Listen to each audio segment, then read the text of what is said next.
Okay. Let's see, first time ever doing this, so let's see if it's working.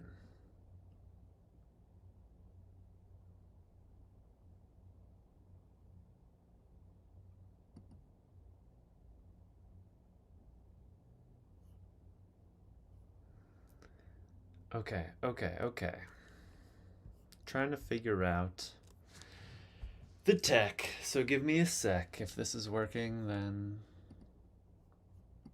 great, but I can't tell.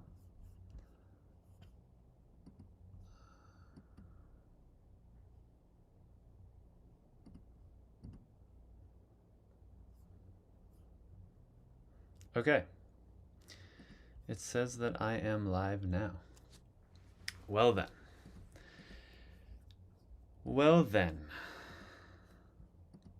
If I'm live now, then what I want to show is in 2026, this year, NAMM, the conference where all kinds of music providers come together.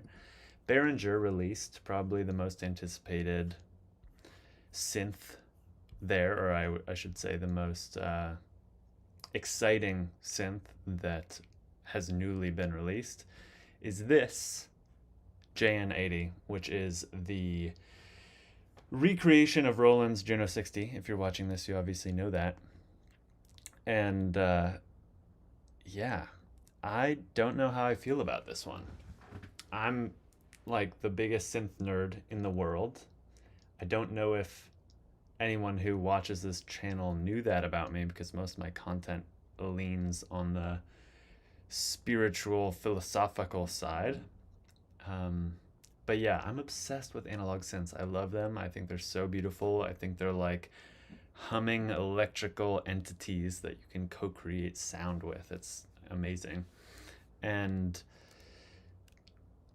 this one is, I was hoping would be near and dear. I feel like I'm still undecided. But the reason that this video is called, is the JN-80 disappointing, is because I want to listen to some sounds here and then show you what an original Juno 60 sounds like, and we can kind of decide if they lived up to expectations. So shout out to sounds like this. Subscribe to you for these first sound releases. Let's see how it sounds.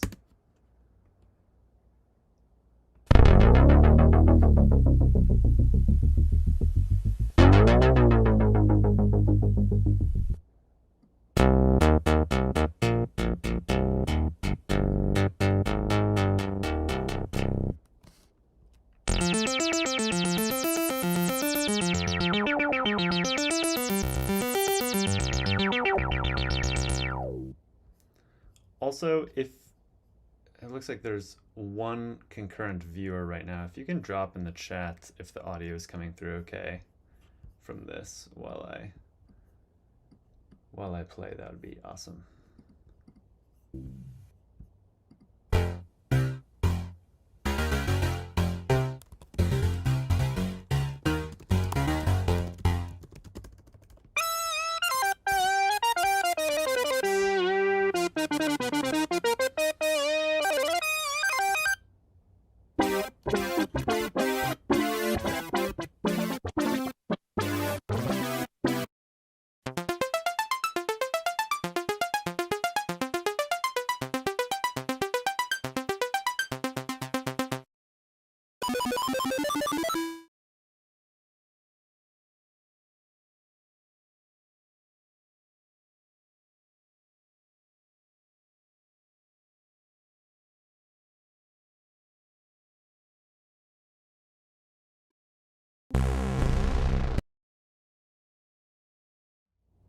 I realized that in my second scene I might not have audio set up, so let me do that.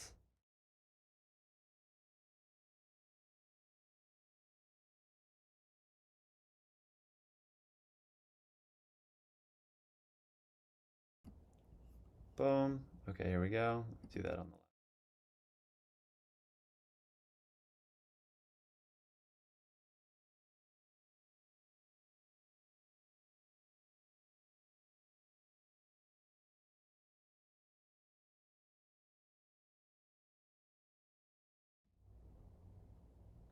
Okay.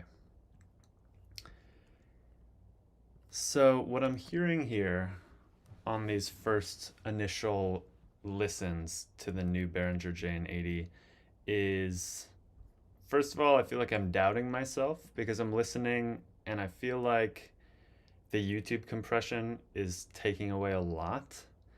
But what I'm hearing is that it sounds like weirdly halfway between a plugin and an analog synth. And I want to show you an example of that. So like, let's listen to a little bit more of this and then I'll jump over to an actual Roland Juno 60 and you can kind of, I don't know, you can tell me if you hear the difference.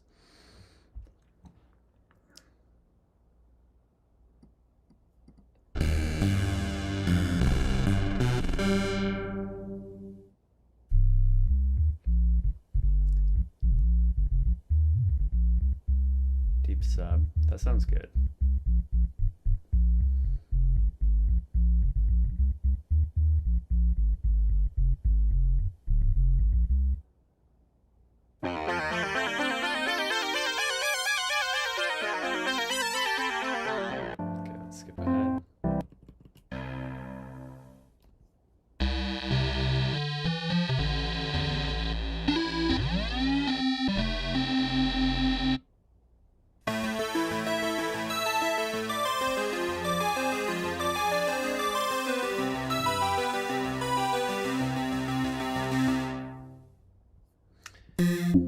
Yeah, I don't know. This bank isn't really inspiring me. Let's see. They have some other ones too.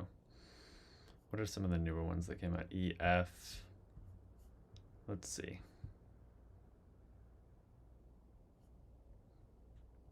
What were we just on? Let's do.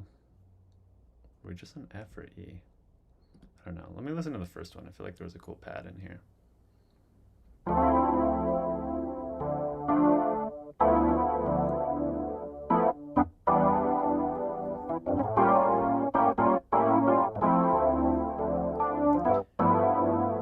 Sounds cool. I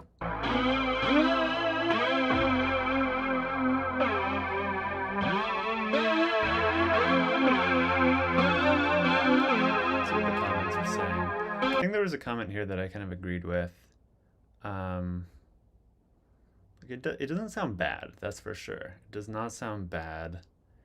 But someone said something like, I don't know, to me it's sounding, when I say like somewhere between a plugin and a hardware synth, it's like I'm getting the movement and kind of the low end, for the most part, of an analog synth, but then the top end feels kind of like dry and sort of bleh to me, kind of like generic sounding top end.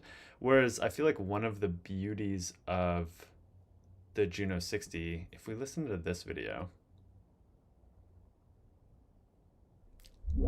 just listen to how like liquid and moving and sort of precise the top end sounds.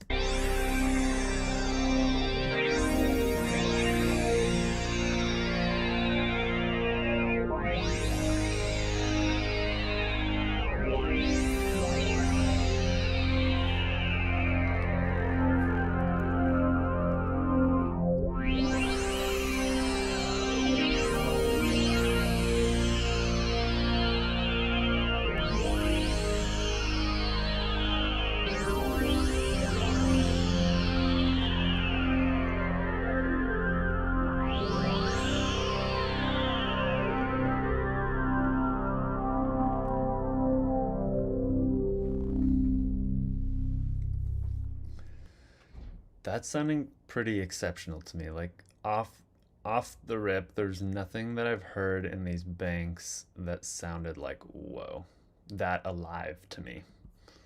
It could be because of the aging components. I'm not exactly sure what all goes into that sound, but yeah, there's just something that sounds a little bit more inspiring about this to me.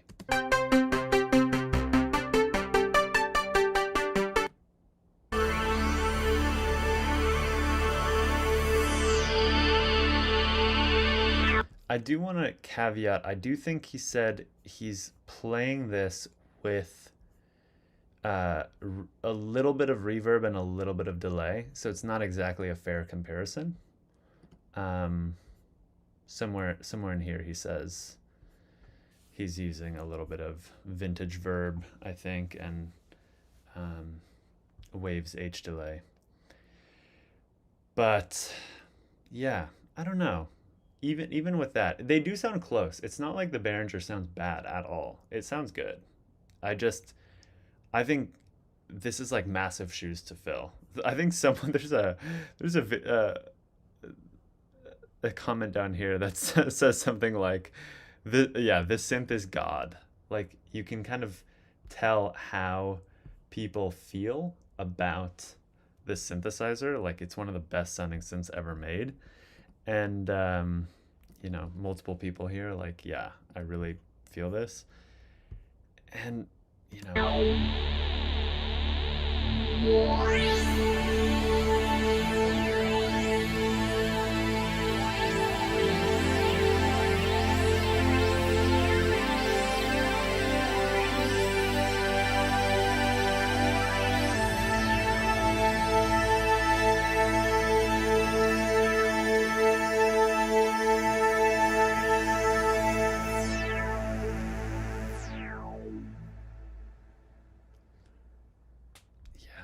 That's just next level to me.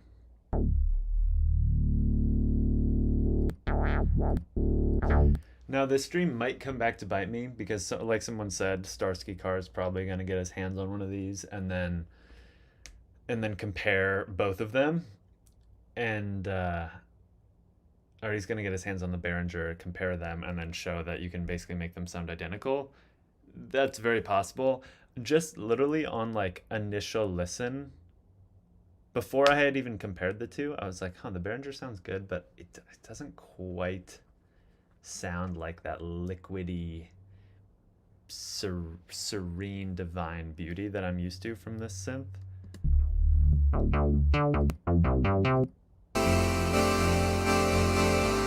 You can hear it also has that kind of sandy top end, the same way that the Behringer does, but somehow there's just like, to my ears, there's some kind of it factor here that I'm not hearing so far in the demos. I don't know if that's due to the like the reverb delay that's on this, or if it's because these patches are better programmed, or what's up, but I feel curious.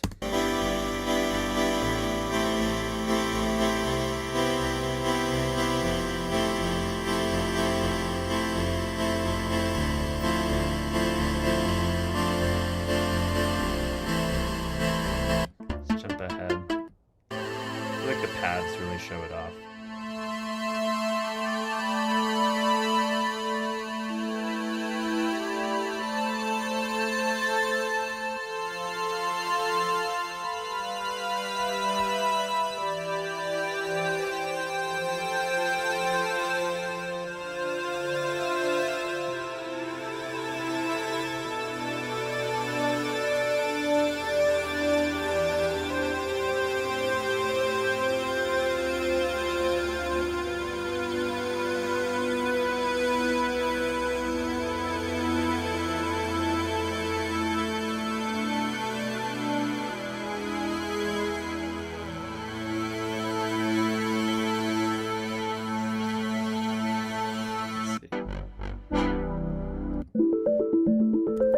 Jump ahead.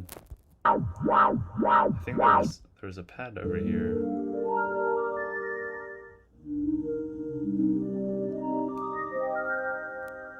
So beautiful.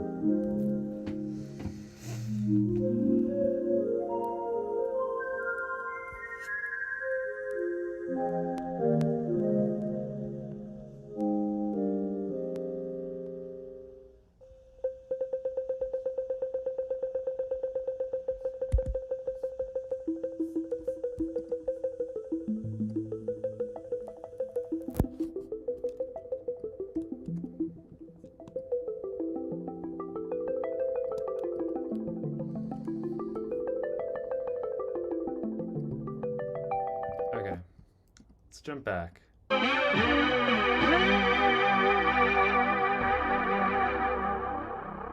Sounds good.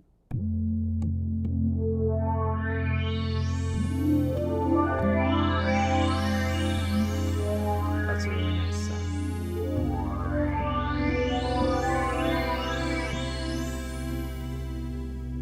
This is actually really helpful. I kind of wonder if I was doing a blind test, if I could tell what was what. I feel like we did this is one of this bank I feel like is the best video in terms of patches of the JN-80 that we've seen so far. These resonant kind of alien pads I feel like are the bread and butter of the Juno 60.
It's really lovely. I mean, it does make me wonder if I'm just tripping off of the delay and reverb of this synth, and if I heard them with the exact same effects through the exact same interface, you know.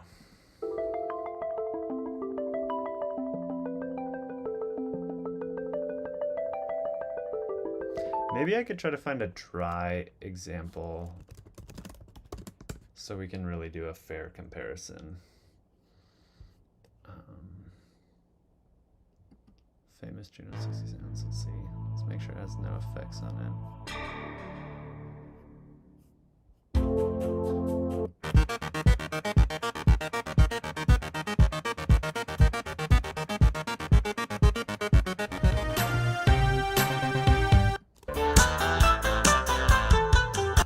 Not the best example because that has other stuff going on. So let's find some no effects, no talking here. Let's see what's up with this. Sound exploration through arpeggios. No, how about some pads?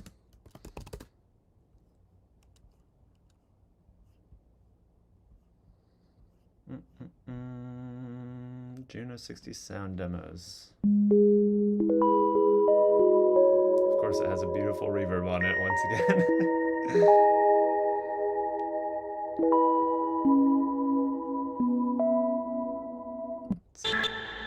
Okay, I really want to find a no effects demo so that we can do a really fair comparison. Let's see.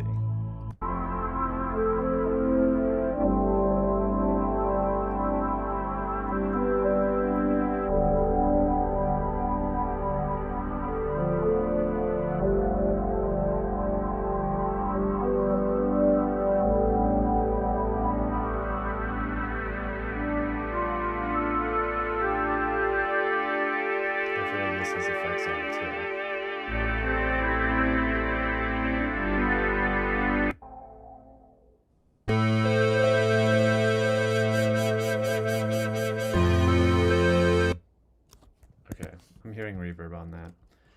Damn, if I type in no effects, can I find it? Oh, Dr. Mix. You got this one. Here we go.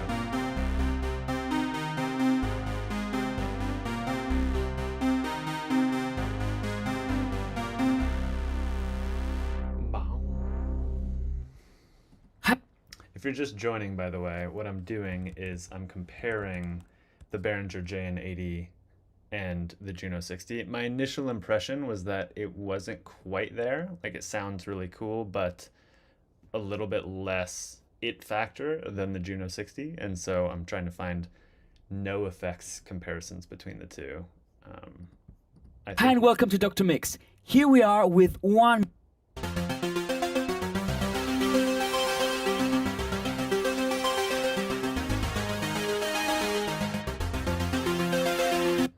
One thing I love about the Juno 60, which I can also hear in the JN-80, is like on certain patches it can get this noisy top end that, especially if you're mixing it and you put like a 80s slap delay on it, it can take on this very futuristic sound.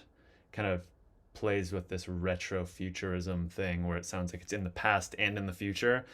This is like, I don't know, some people think it sounds really basic and generic, this synth, but I actually think that with like a touch of effects on it, it's maybe the most timeless sounding synth, because it reminds me of being like on a UFO flying through space while also being at a disco in the 70s, even though I think it came out in the 80s. I don't know.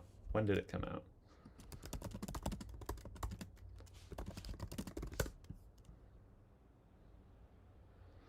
It came out September 1982. Yeah, exactly. So, but like it sounds so funky, so it's like harkening back to the 70s at the same time.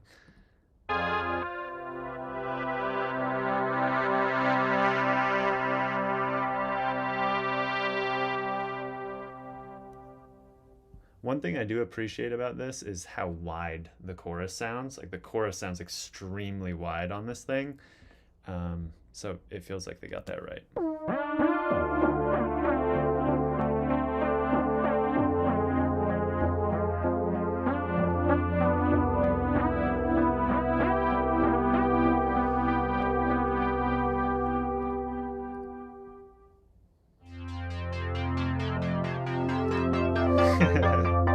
See what I'm saying? Like, even this, they call it 2029 pop. So we're alternating between like 80s synth pads and then like these futuristic Blade Runner-y, like Charlie XCX kind of tones. And I'm just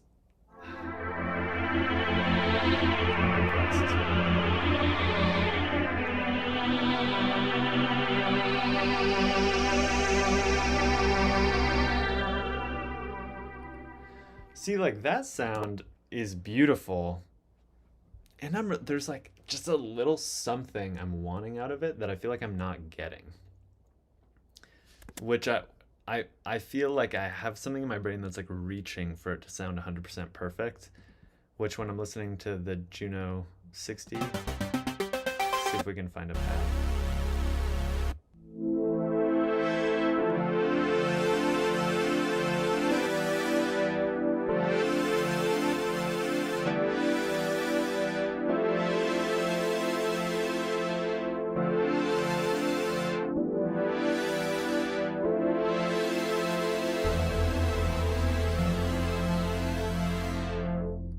Yeah, I don't know. Even though this is like a much worse patch that was just played, or a much more basic patch, it just kind of like itches my brain right.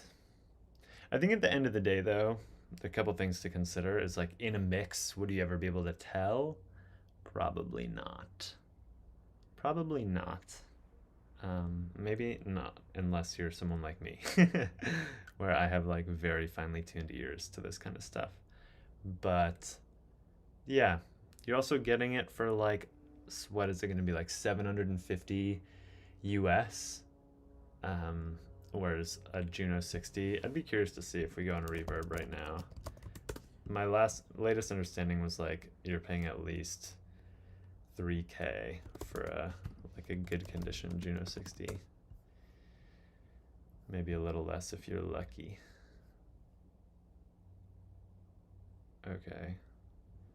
That's kind of a cool deal, but that's a Juno 6 with the Tabutech mod. These mods are pretty amazing.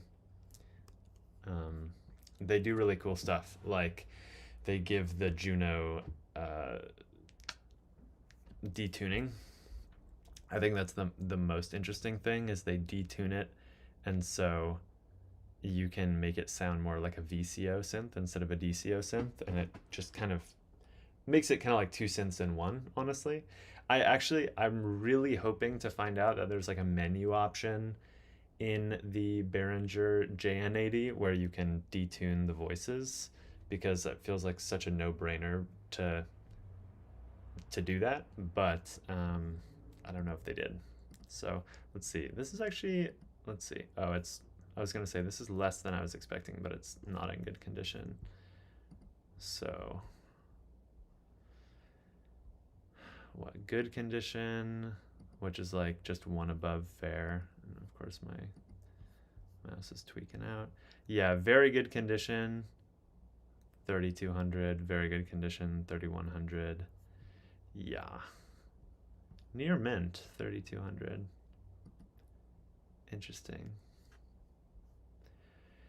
Yeah, this is like a big boy collector piece at this point. This is beautiful. I'm kind of blown away by this one. Oh my god, it's so clean. Wow. Wow, wow, wow.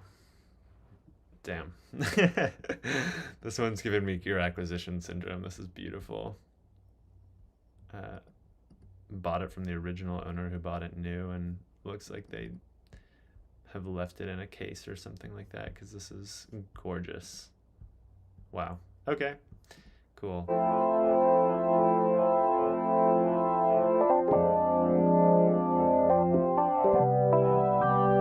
This sounds like a shitty organ. I don't love that.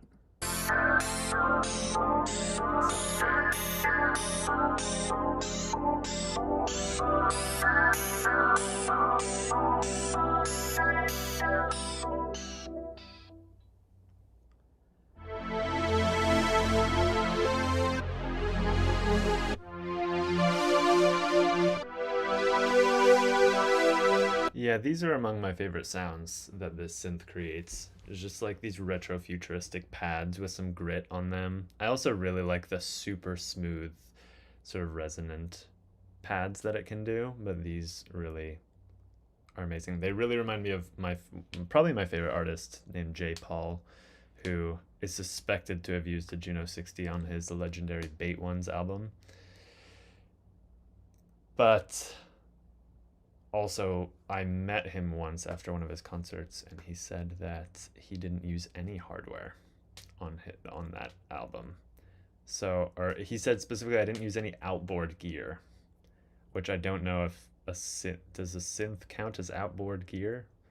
I don't know. I kind of thought he meant maybe he didn't use any like analog processing units or things like that. But I don't know. We can ask. This is probably a noobish question. Is a synth outboard gear? Yes, a synth is outboard gear with a little asterisk.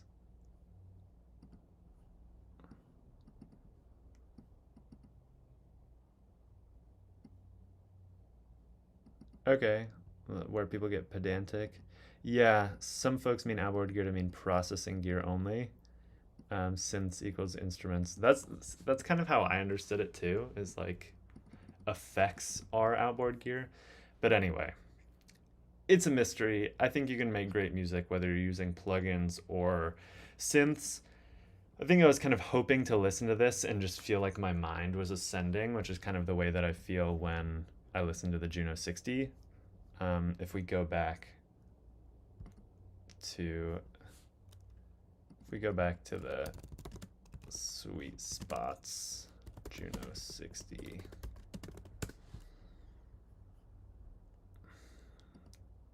These patches are just insane. Let's see, like this.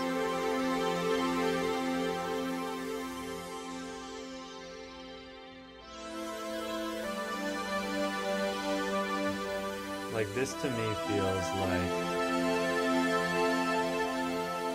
like angels are descending from heaven to save us from our suffering.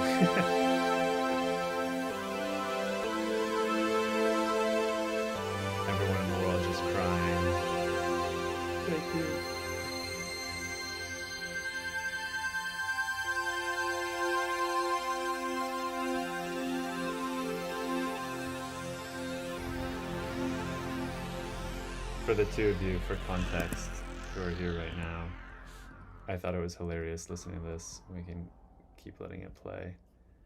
But down here, someone said, this synth is God.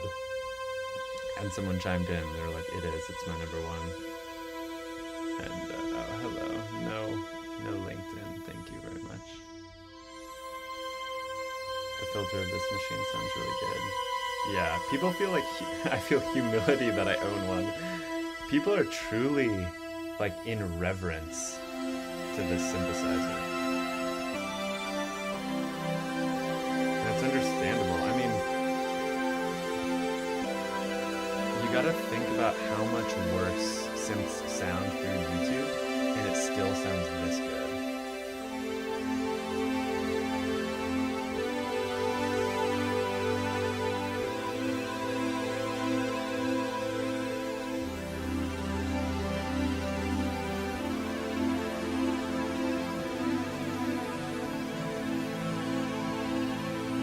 This is maybe one of the most beautiful patches I've ever heard in my life.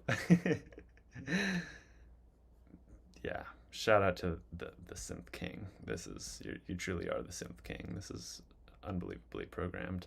And the thing is, the Juno 60, not to take anything away from him, the Juno 60 like spits out patches like this for breakfast. Like, it's so easy to program and you just can't make it sound good.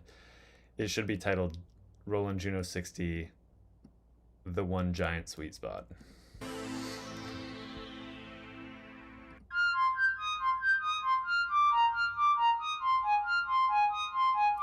makes me feel like I'm a Celtic farmer.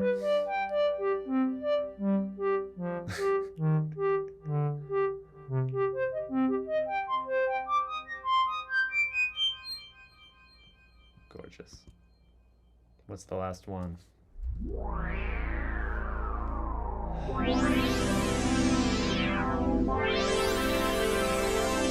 Yeah, that's just outrageously good.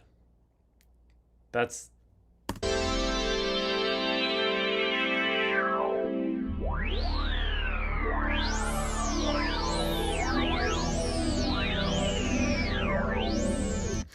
It makes me wonder why people don't use the resonance like this on projects in like mainstream pop music more. I feel like you hear the Juno 60 a ton, like Sabrina Carpenter, it's all over her stuff. The Weeknd uses a ton, he has like whole albums where the Juno 60 is one of the main instruments. And the Weeknd actually has a good example of a song where you hear some great resonance from the Juno 60. It's called, I think it's called like Mercy, Have Mercy on Me or something. Mercy Me. But it's gorgeous. But yeah, when I was living in London, I had the feeling that the synth music, which is really big over there, was going to infiltrate here. And now in like trap music, for example, you'll hear synth zaps mixed in with the hi-hats and stuff like that. And you hear a lot more like electro influence coming into the space. And so I think it's inevitable. I think we're going to see more and more synth music being seen as cool again, used tastefully within pop and dance music. And yeah, this is just such a great synth for it because it has, like, a lot of times as synth enjoyers, we're listening to these things in isolation and we're kind of judging the sound based on how does it sound just in a YouTube demo. But the magic of this synth is really how well it fits into mixes.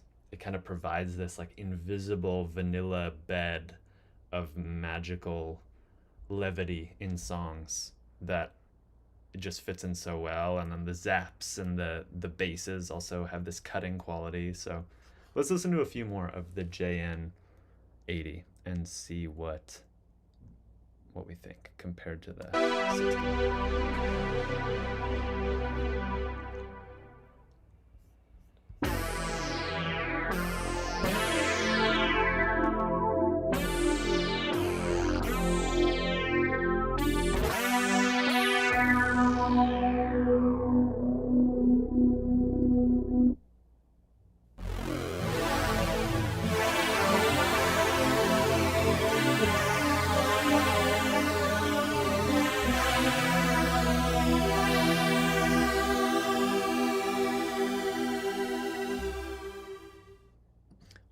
Again, I can't tell if it's just the effects or the lack of effects compared to this video, which does have a touch of reverb and delay. But there's something like when I'm listening to that. Let's play it back one more time. There's something at the top end.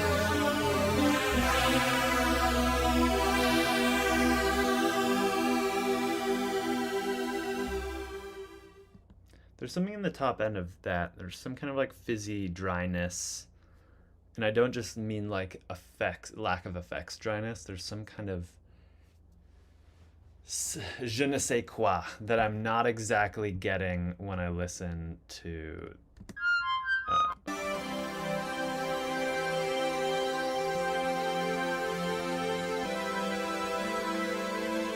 I don't know. You guys can write in the chat and tell me if you agree. Like, does this itch your brain differently for Juno 60? I'd be curious to hear from you guys.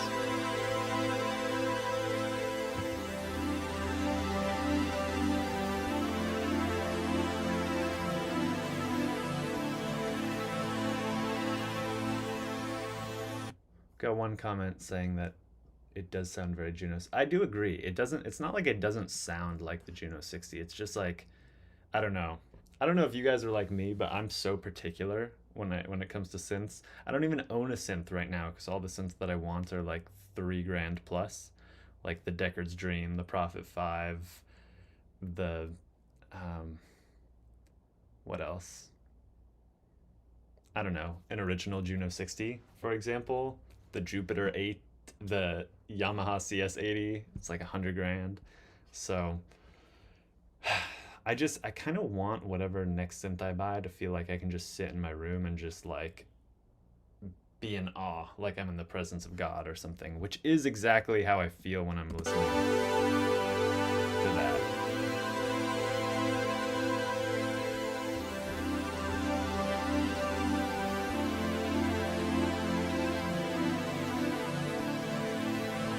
Okay.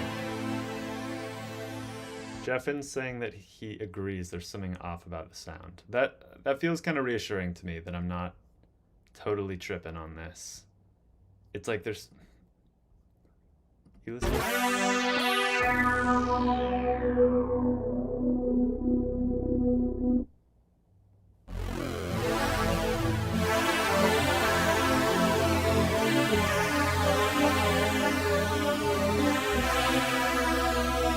It still sounds great. Obviously, these patches aren't quite the same. But yeah, to me, there's something about this, which could be multiple factors. It just sounds a little bit more like plasticky to me than the original. I'd like to hear some bass sounds. The OG was a master at that. Yeah, let's go to a different bank. Let's go to a bank B. B for bass. Oh, here we go.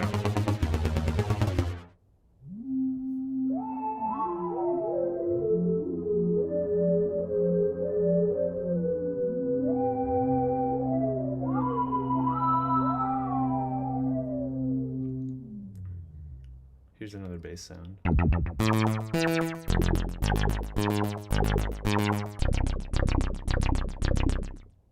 That sounds pretty good to me. Again, I don't think anyone thinks that this sounds bad. I think it's just like, does it have the it factor that made the Juno 60 so insanely sought after? I don't know. To my ears right now, I'm feeling no. If I was in a room with it and I had like a big sky reverb on it, it'd probably blow me away. I don't know. But then pretty much any synth through the big sky would also blow me away. So who knows? I'm probably being too much of a stickler. Maybe you can't expect a synth that's like a third the cost or a fourth the cost to sound 100% as good. But I think the reason that I feel disappointed is that Behringer does have examples of synths where they do sound completely indistinguishable. Like, I think the best example is probably the Behringer ARP Odyssey. If you listen to demos of that, it just sounds completely one-to-one the same. And then, I mean, like the Model D sounds totally indistinguishable. This, I don't know, I'd still probably wouldn't be able to tell a blind test, but to me, when I'm going back and forth, I feel there's something different. It hits my soul different.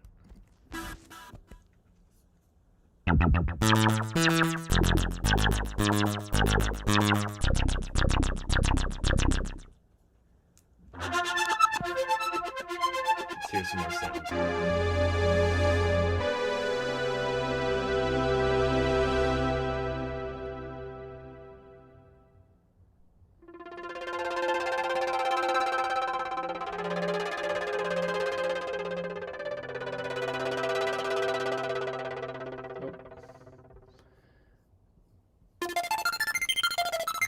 One sec.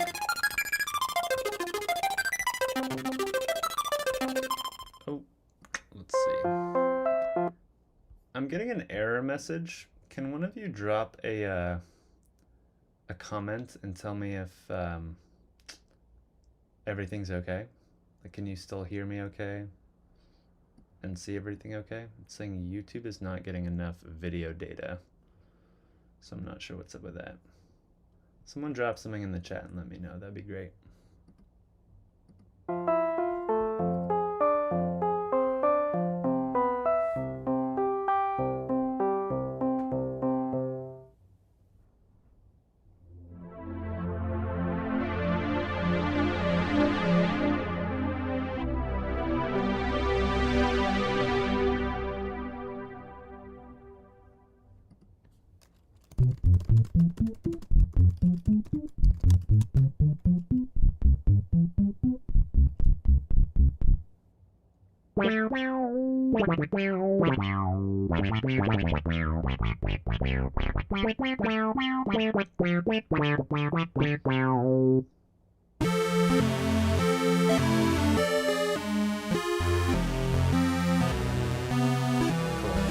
Thank you guys for letting me know. That's very helpful. By the way, since none of us have met each other, I just want to say shout out to all of you. This is my first time ever live streaming on YouTube. I've been just in the trenches being a synth admirer for like the past 10 years. I went to school in London for music production and studying, being obsessed with all this stuff. So this is like a sentimental moment for me to actually be putting myself out there and sharing what I know and my passion around music with you all. So shout out to all of you for being here. I really appreciate it. And yeah, really nice to meet all of you. It's cool to hear your experiences too. I'm seeing Jeffin, you said you have a 106 and it doesn't sound very similar. You said it sounds nothing alike. That sounds surprising to me. I would think it sounds at least a little bit alike. You know what I mean? Yeah, I don't know. To me, it's sounding similar. Like it's sounding in the same boat as the 60. It's just, I don't know. I want to be in love with it. I think I had so much anticipation coming into this that the fact that it's not exact, I feel sad about that. But let's listen to a couple more patches.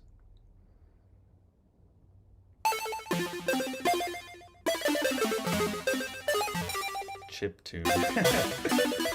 Great.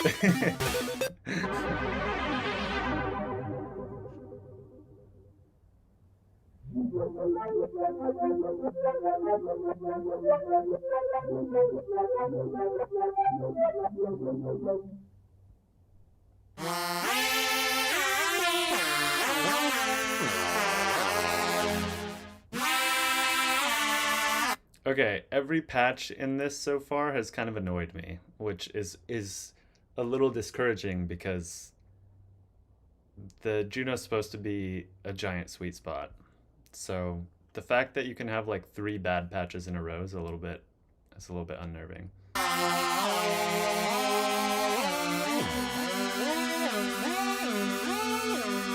it's also the playing, to be fair. I'm not a great keyboard player, so absolutely no shade to the guy who made this, but it's got to factor in the musicality as a strong factor.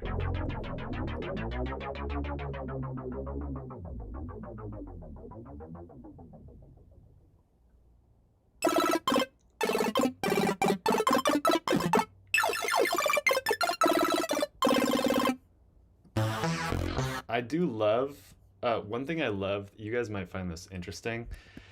If you don't know this artist, so if like that patch right there, it uses the Juno's arpeggiator at maximum speed, and it creates just that kind of like shooting star kind of effect, which I find really cool. And if you listen to, again, my favorite artist,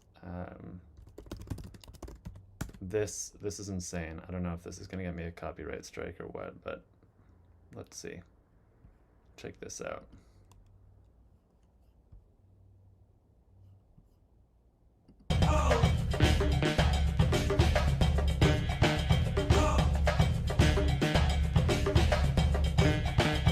Hey, I'm in love. My fingers keep on clicking. Just keep your ears open for the chorus, I think, is when this Juno arp comes in. To the beating of my heart. Hey, I can't stop my feet. Ebony and ivory and dancing in the street. Hey, it's 'cause of you.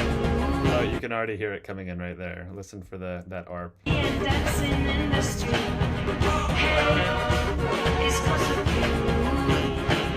The world is in a crazy, hazy hue. My heart is beating like a jungle drum. My heart is beating like a jungle drum. My heart is beating like a jungle drum. My heart is beating like a jungle drum. Man. J. Paul is a wizard. That was probably like the most low fidelity rendition of that song that you could possibly find. Sounded like it was coming out of a toaster, but just the production is so intense. Like it just comes at you full on, like the low end and the high. Every frequency is like compressed into your face. And yeah, if you guys don't know J. Paul, I hope some of you do. Feel free to drop in the chat if you know about, if you know this artist. But if you listen to his album Bait Ones, it's just like the Juno 60s sounds like it's all over it. Like even here, check out this pad.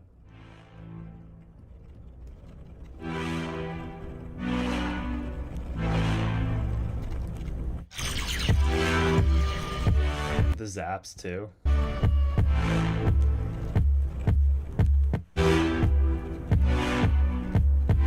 In the company of wolves, will I make it through the night? If I stay with you all night, when I'm out there on my own,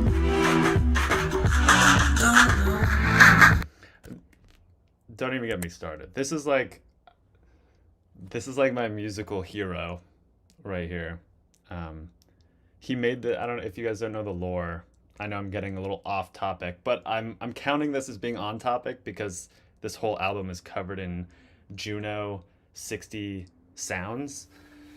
And you know, to me a big part of the interest of being obsessed with synths is like the music that we can make with them.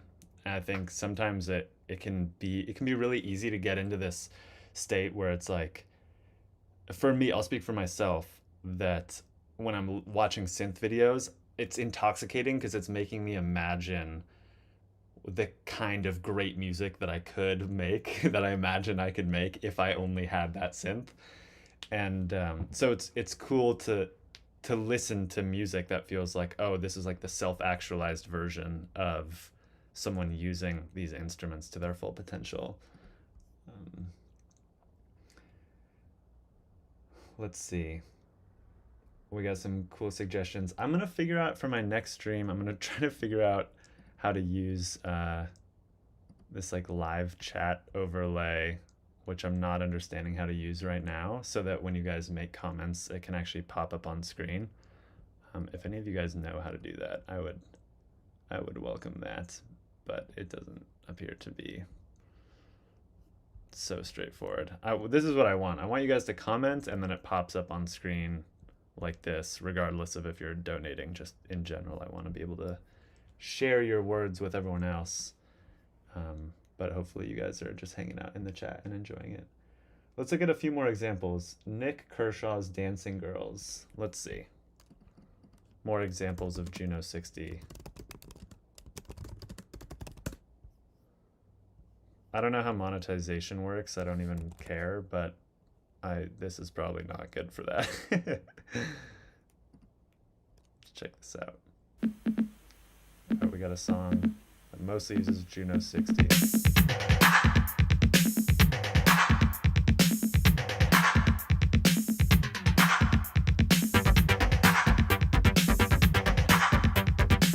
Yeah, that bass.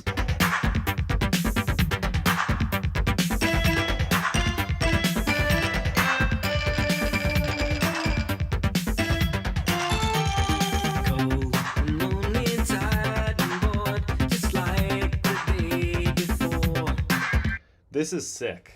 Whoever commented this, KV5, shout out to you for. I've never even heard of this artist, which hopefully that's not too embarrassing of me. But this is such a bizarre vibe, and I love that. Missing out on life's reward, of that you can be sure. So bring on the dancing girls. Take out the cold night No and way. sad day. Bring on the dancing girls. Take out the twilight and the sky so gray. And they dance for him inside his head.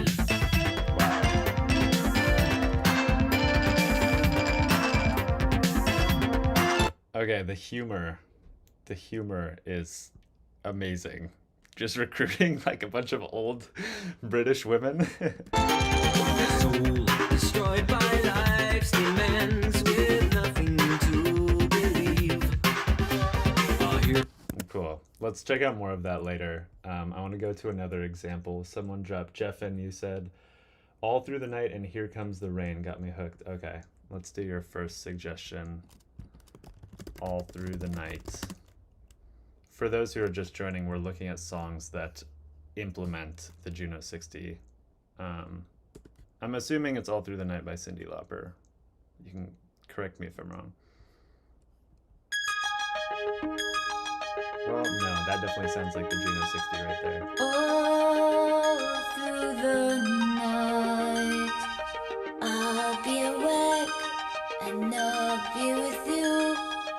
Oh, It's cool that it's not just like this static da da da da da. It's like whoa whoa whoa whoa whoa whoa whoa whoa.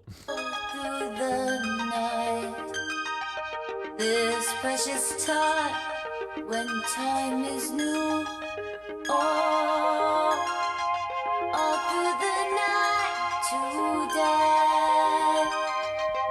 Cyndi Lauper feels like 1980s Christina Aguilera to me. They look really similar. Knowing that we feel the same without saying. We have no past, we won't reach back.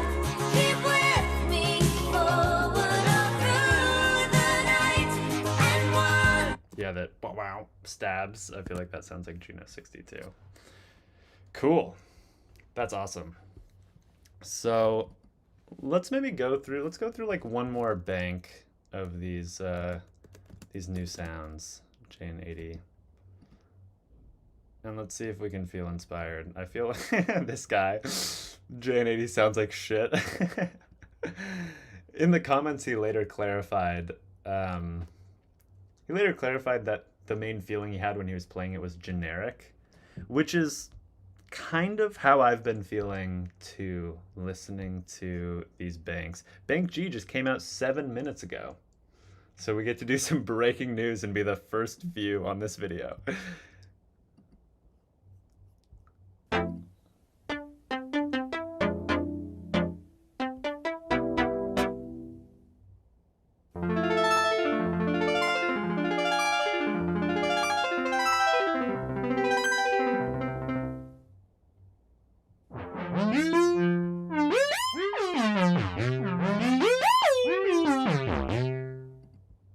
I actually like those first two patches.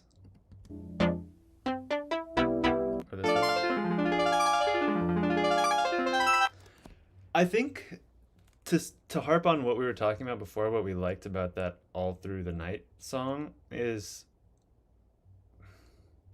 there's some kind of like alien movement going on there. And maybe that's just like patch programming, subtle LFO stuff that they're not doing here. There's something about this, maybe it's the lack of the aging of the components or something. Yeah, it's not quite moving me, even though it sounds good.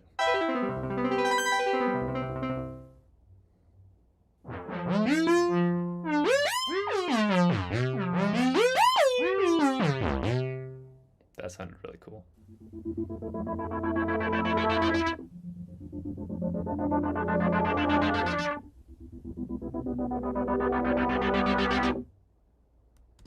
Definitely, even though this doesn't sound exactly like a Juno 60 to my ears, I do feel like if you had this, $750, it definitely sounds cooler than most VSTs, and it'll definitely be more fun to play than most VSTs.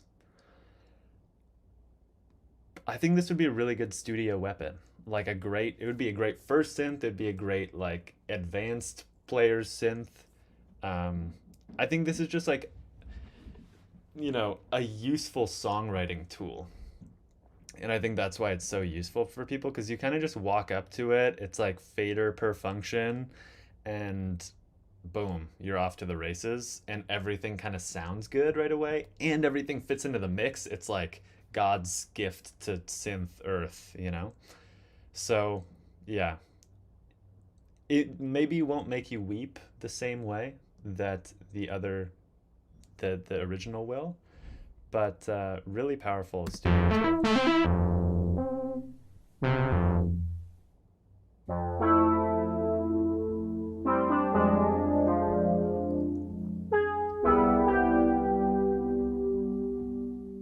Yeah, Jeffen, having the tactile feel. I was even thinking, I'm sorry that I keep pausing and yapping, but it's fun to talk to you guys and share my thoughts.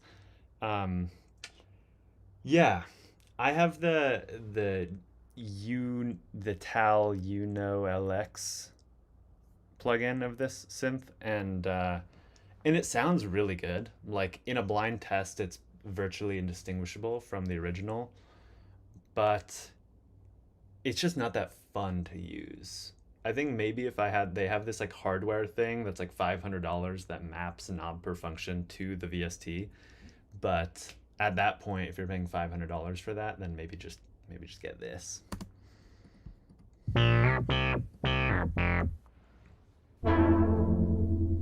Great sound.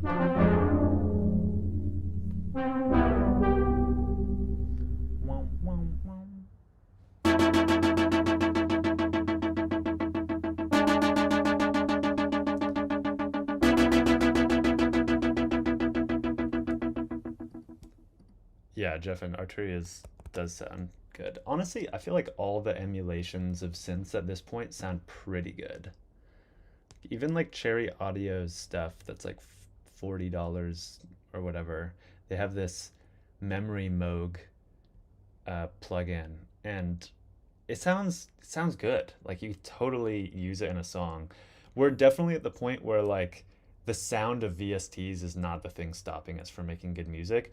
For me, I feel like the thing that I struggle with not owning any hardware synths right now is that I just don't feel that inspired to create, because the tactile element and being surprised by the instrument and having this back and forth relationship with something physical, the faders and everything, I feel like that makes me excited to exist and to create.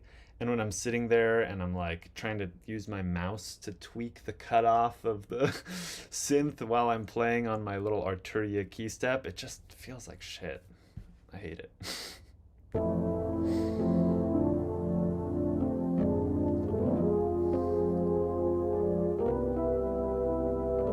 Yeah, the Roland JU-06A is great. It just only has 4 voices. That's a problem. 4 voices is not enough, because how are you going to play your nice juicy bass note and then your extended chord up top?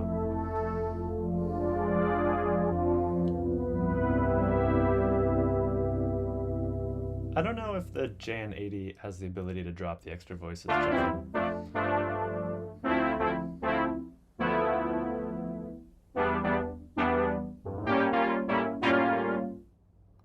I think this is maybe the best patchwork we've heard so far.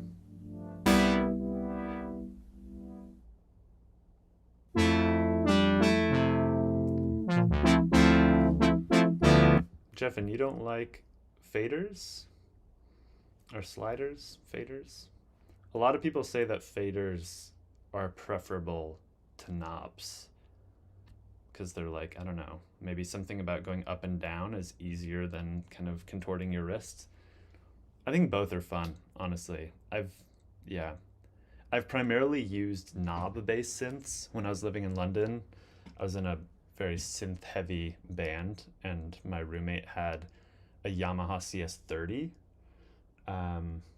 and also a Korg MS-20, some other stuff like an Alpha Juno, and so those are all kind of knob based for the most part. And yeah, I actually enjoy synths like the Korg MS-20, even though the sound is really aggressive and not typically what I'm going for. Is like synths that have no presets can kind of be fun for experimenting. It feels very like immediate and the antithesis of using a computer, which I really appreciate. But yeah, respect. Teach.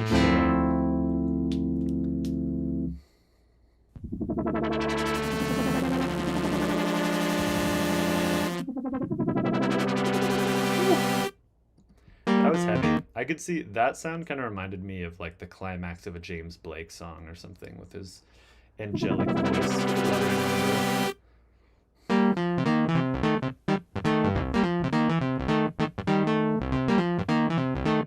Nice playing on that one, even though the patch.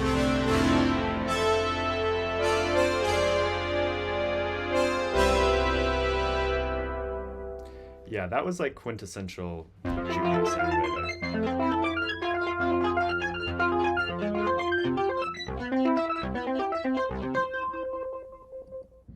Beautiful. Let's listen to a few more and then I'll probably wind down.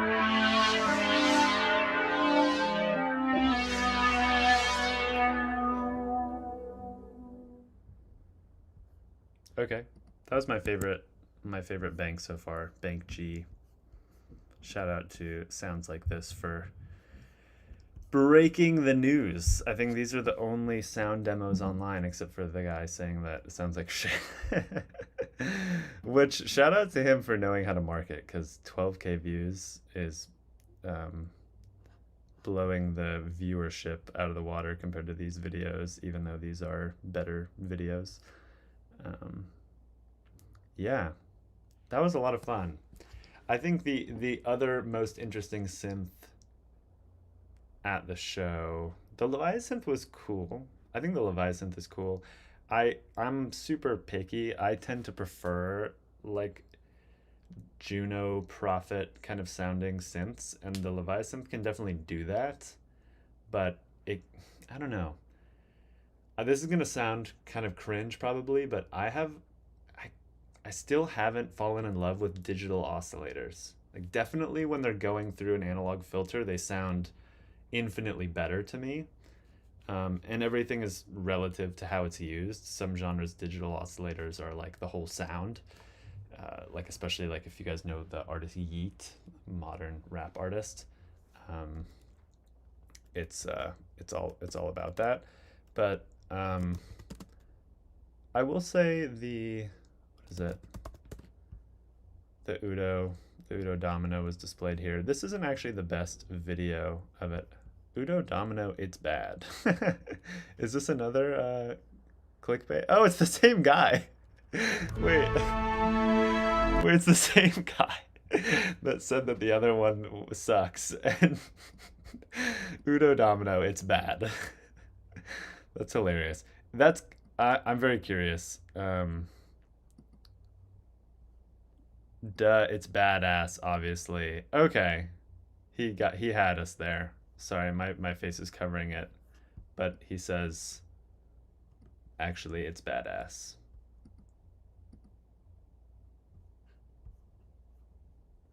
Okay, let's see. I got a warning from YouTube, so if you guys, let me know if the stream is still coming in smoothly, please. That'd be helpful. I believe this is a digital oscillator synth. Analog filters, digital oscillator.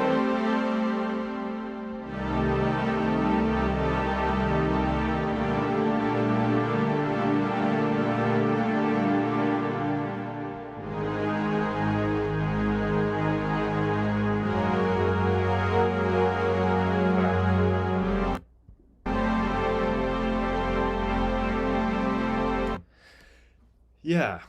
So this like objectively sounds cool. I think the thing that I miss when it comes to like digital oscillator synths, let me just make sure that I'm not embarrassing myself. Udo. Let's look at the specs. 4-voice analog hybrid engines. Okay, so does it have analog voices and digital? Let's see what's going on here. Overview. 8-voice polyphony, dual hybrid binaural synth engines. That makes me think digital, but let's see.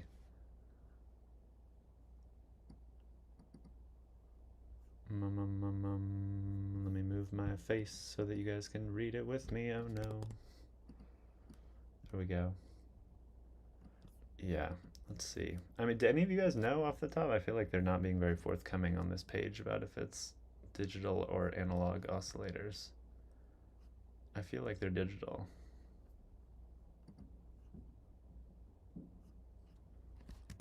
Let's see if I type in oscillator. High resolution digital oscillators. Okay, I don't know how I missed that right off the bat. Yeah. So then what I was gonna say, my intuition was right. When I listen to digital oscillator synths like this one, there's something that just, there's like a fizziness to me. There's like a lack of weight sometimes. Not always. There's some times where it can be totally indistinguishable, maybe especially in like a bass patch or where there's a lot of the low pass filter, and then it really brings out the warmth. Like the third wave synth has a ton of warmth to it. Let me get my face to not block this. But yeah, when I, like, listen to this with me and tell me, do you agree? Even though it will objectively sound great, it kind of sounds like straw. There's like a straw texture, or even sometimes like a plastic texture, where it feels like the oscillators aren't quite alive.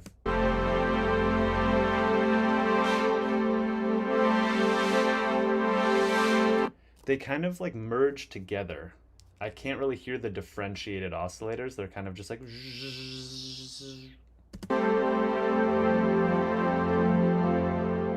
Still sounds beautiful though. Nothing wrong with the digital synth. That sounds gorgeous.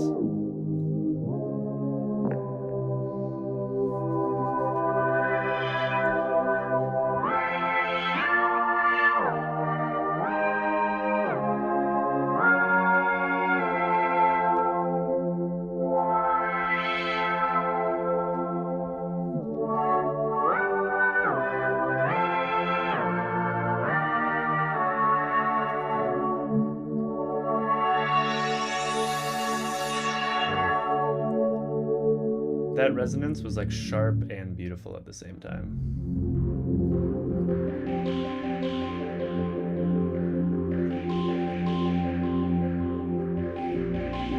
KV5. I am looking to buy my first hardware synth, and I have been for a while. My all-time favorite current modern analog synth is the Deckard's Dream. Just sounds incredible. But it's like used after reverb fees and stuff like that, it's like $3,600. And as someone who's not a professional musician, that's a lot of money to spend on like a for fun piece of gear, you know?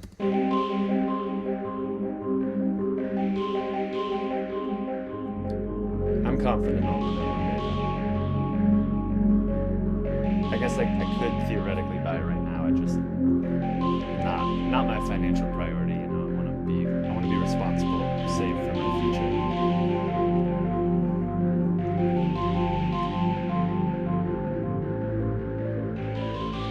This sounds lovely. Feels like I'm walking through a snowy mountaintop.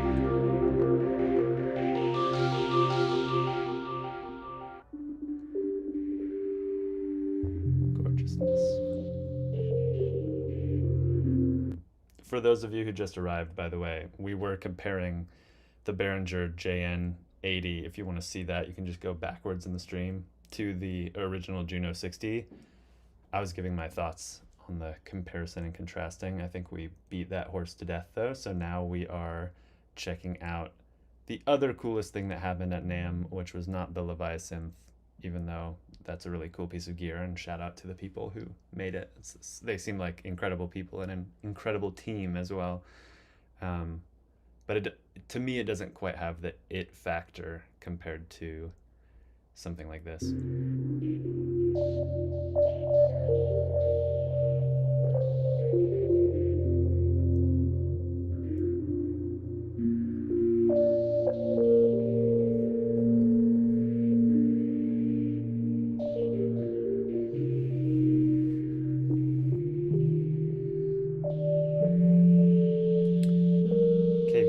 Said maybe the Behringer OBXA. I don't like the sound of it. It sounds spiky to me in the high end. I know I sound like such a stickler, and I know it produces beautiful sounds. Is that weird to say? It sounds kind of harsh to me. I don't know. That was not my favorite recreation that they did, which trips me out because maybe I'm getting in my own head, because there's that demo comparison where someone puts the Behringer up to the original OBXA and they sound damn near identical, and I like the sound of the OBXA. Somehow, I don't know. Sometimes people say it's not about how they sound when they sound the same, it's about how they sound different. And I don't know. I'm sure I'd be happy with it. If I'm gonna spend like $1,000 plus for a synth, I kind of want to be a hell yes to it. Right now, synths that I'm a hell yes to in terms of actual sound, I actually really like the sound of the sequential form, I think that's how you pronounce it. But 4 voices is kind of a hard sell for me. Welcome to everyone else who just joined, by the way.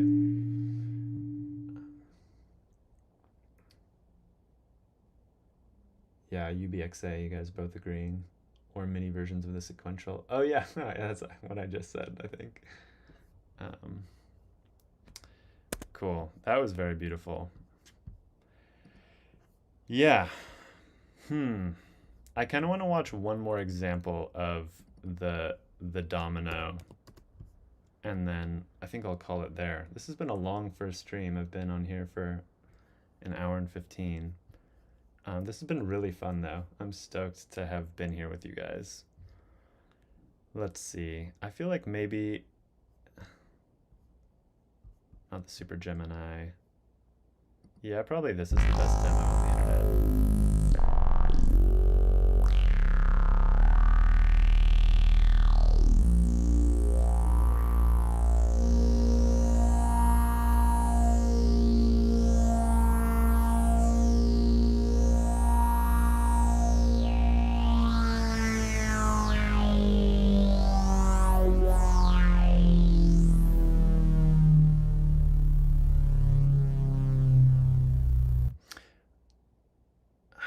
I'm like, how is he getting that glide? I feel like he must have portamento up all the way or something.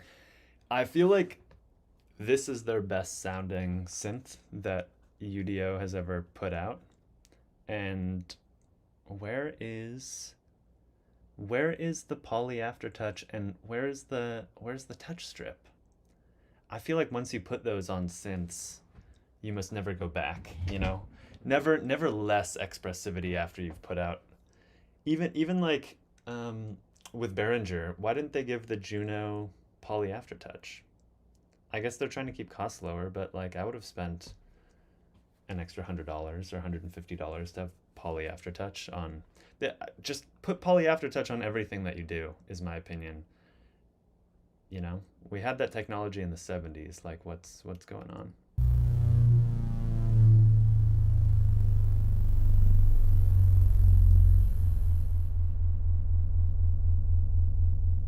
Hey George, lovely to see you. That low end. Those right of there? you. Whoa, sounds like an engine. Let's see. Let's go to some playing. We don't need to hear too much about it. Effects and reverb. That sounds interesting. So you've got more algorithms. You got more stuff. reverb, got a nice reverb. It's got a bit on. I'll turn it up so you can hear it. Driver's sick. And this has got it's got a short delay on it, so freeze that with my pedal, and we can go in here. We can have a little look at the reverb. So at the moment I've got a fairly big reverb, quite damped. That was mainly delay. So if I put that in there, give us some. Donald Duck in the chat. I have never used a keyboard from Behringer. You want an even worse one with aftertouch? Yeah, that honestly is one thing that I feel. I know Behringer's kind of put themselves into this realm of like selling more affordable synths to the working man, the working person, and I respect that. And if it's not nice to play, then it kind of defeats the purpose. Maybe then the purpose is you buy the modules. But I find such a big impact of how enjoyable something is the quality of the key bed, because that's really where the tactile. I would rather have like a really nice key bed with shitty knobs than great knobs and a terrible key bed. Like the sequential form, kind of annoying key bed, mini keys. The action kind of sucks, but the knobs feel amazing. I don't know. The poly aftertouch kind of makes up for it, but yeah, I don't know. I would almost wish like Behringer would go one step up in premium and price and then just like invest into a Fatar keybed or something like that. I don't know what they use now. No.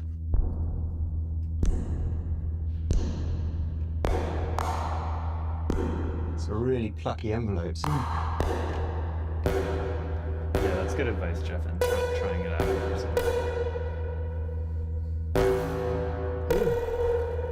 Oh God, there's something down there. That might not come across on YouTube, but I could feel it in my trousers. Yeah, it sounded like a wet fart right there. So now you've got loopable ADSRs Yeah, in here that's as what well. we're listening to there actually. A little and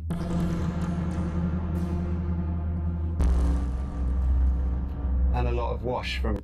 It's beautiful. There's something, I don't know if you guys can tell this. I'd be curious in the chat if you can tell. But like the one thing that held me back from this synth, and now I'm hearing myself and realizing I'm sounding like the ultimate synth stickler, and you know, fair enough.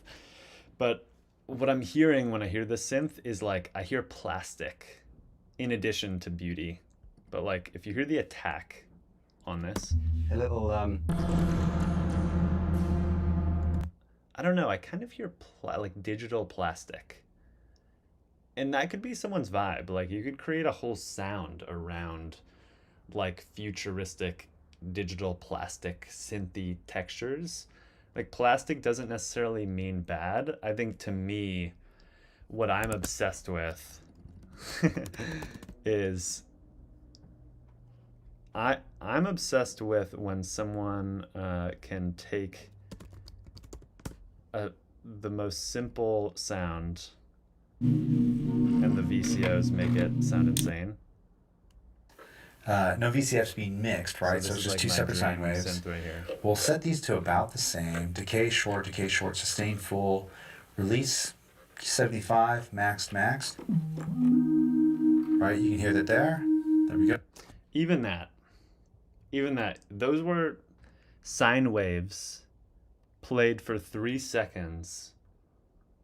And that to me has that transcendent quality that we heard at the beginning with the Juno 60, where it just feels like, it just strikes me in the heart. He doesn't play this for very long. I wish he would linger on this patch for longer. Release 75, maxed. Right, you can hear that there. There we go. They're even.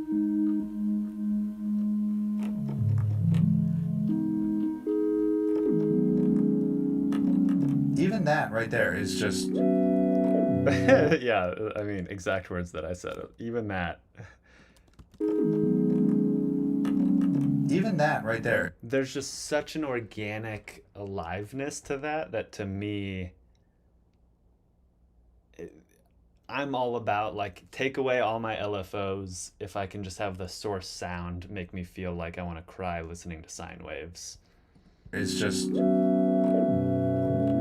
I mean, I think this reverb is doing a lot. Maybe not. Like, when I hear that, I immediately hear music. Like, I hear you could just play like a 2-note chord progression and then have a vocal on top, sort of a soft, sultry vocal going on. And it just... I mean, I think this reverb is doing a lot. Maybe not. Maybe Where this gets cool sub-bass. is you have this sub oscillator, which is just an LFO to the VCO. You slow it down, you push it up. Weird, I know. But you can do the same for the VCA. You do not have an LFO per voice outside of this, which is just going to its pulse width. Okay, so we're here. Let's speed it up a little. Just to get a little bit of movement. I'm going to bring in this pulse width. I wish he didn't. I wish he just kept playing the sine wave for the next hour as I transcend, but everything on this synth sounds good. If I fast forward here, I've listened to this video probably like 100 times.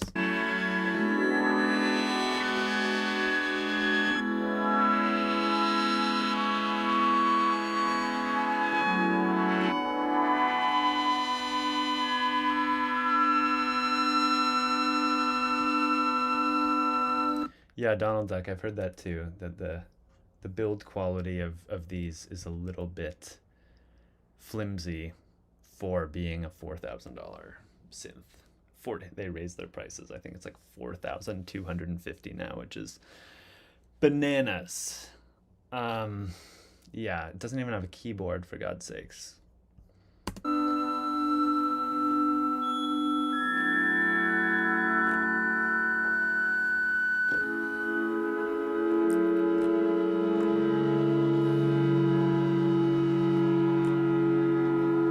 But to me, I don't know if you guys feel this, you listen to one chord and it just conjures such an emotion. You can't really do that on almost any synth, really. It's very rare that you can play one chord. And it's because this synth has like the pulse width going on, the 2 discrete layers. There's so much movement that the synth sounds like a whole symphony by itself. It like takes up the whole kind of spectrum of what your ears want to hear in terms of variation and timbre. I just think like this with a voice and a sub bass, you could just make, you know, a whole album of that.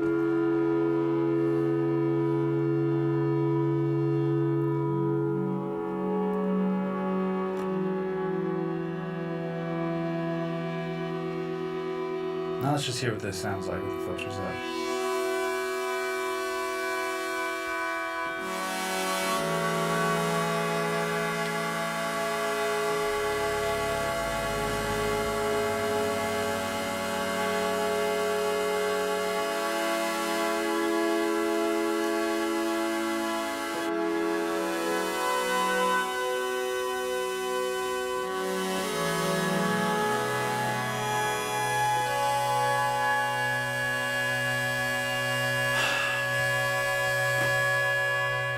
Sounds like if God was a mosquito, is how that sounds to me.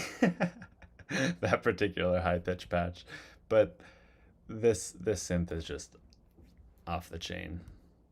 I mean, shout out to these people that have like $5,000 synth here, $5,000 synth here, $5,000 synth here.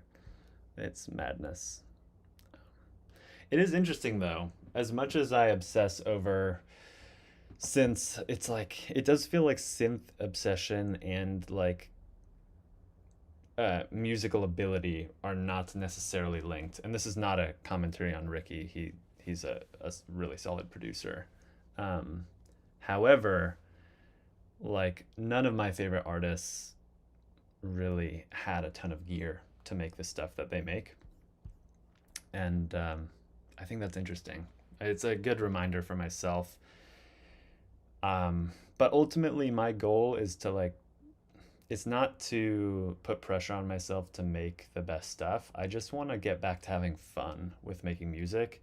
And I feel like having a tactile relationship with an instrument, to me, combined with collaborating with other human beings, those are the two factors that make music fun. There's honestly, some people love just sitting in their computer in Ableton and like dragging files and making a whole beat on the computer, and I love that for them. And for me, it's just I don't find that fun. That's neither fun nor inspiring to me to click around on a mouse pad and make music fully on the grid, you know. But anyway, y'all, that was really fun. I think that's where I'm gonna leave it for now. I'm gonna just chat with you guys and look at the comments one more time. Jeffin, your holy grail is the Memory Moog after the CS-80. Yeah, CS-80 I think is the GOAT for me too. Memory Moog is insanely cool as well. And yeah, let's see, they definitely captured the essence of the CS-80 with this one. Yeah, I actually, sometimes when I listen to the CS-80 and this back to back, depending on how I feel in the moment, sometimes I think the Decker's Dream sounds better, which is, kind of controversial, but I think the CS-80 sounds substantially more modern and shiny. Somehow the filters that Black Corporation puts into these, all their synths have this kind of sheen on them, which can make them sound very polished and hi-fi and beautiful. The CS-80 sounds much more massive and vintage to me. Yeah, no way that thing is worth that much money. Subjective. It's the prettiest modern synth in terms of tone on the market. It actually, if you listen to this next to even like a Prophet 5, which I think in terms of raw tone is another one of the greatest synths of all time, the Decker's Dream in terms of raw tone, I think puts the Prophet 5 under the table in terms of sound. And so even though the build quality is not great, even though it doesn't have a keyboard, I don't know. I think there's I think there's a way you could justify the price point. This is why the Tonewerk is the best product of 2025 for me. It's not perfect and it still has a lot of bugs, etc., but the feel and sound is there for me. Yeah, I haven't really gotten into that. I saw it was a sampler, the kind of intensity, like the sterileness of the design of that made me feel like intimidated to like learn more about it. But that's cool. I'd be curious to hear more about why you like it. Yeah, wow. Thank you guys all so much for jumping in and chatting. I think this is where I'm going to leave it. This is my first stream ever. I'll just reintroduce myself for those who don't know. My name is Nico Holloman. I studied music in London. I went to a music production school and got my BA in music production and audio engineering, and have been in several bands. And this is like, I've been a synth nerd forever, but I've been closeted, and I'm literally in a closet right now. Closeted synth nerd. And I don't do music for a living now, but I'm just like always on the cutting edge of knowing what's happening because I am on YouTube too much. So This is my first time going out on a limb and actually live streaming myself doing what I am obsessed with, which is nerding out over synths and appreciating them. So yeah, lots of love to all of you guys, and looking forward to seeing you on the next one. Peace.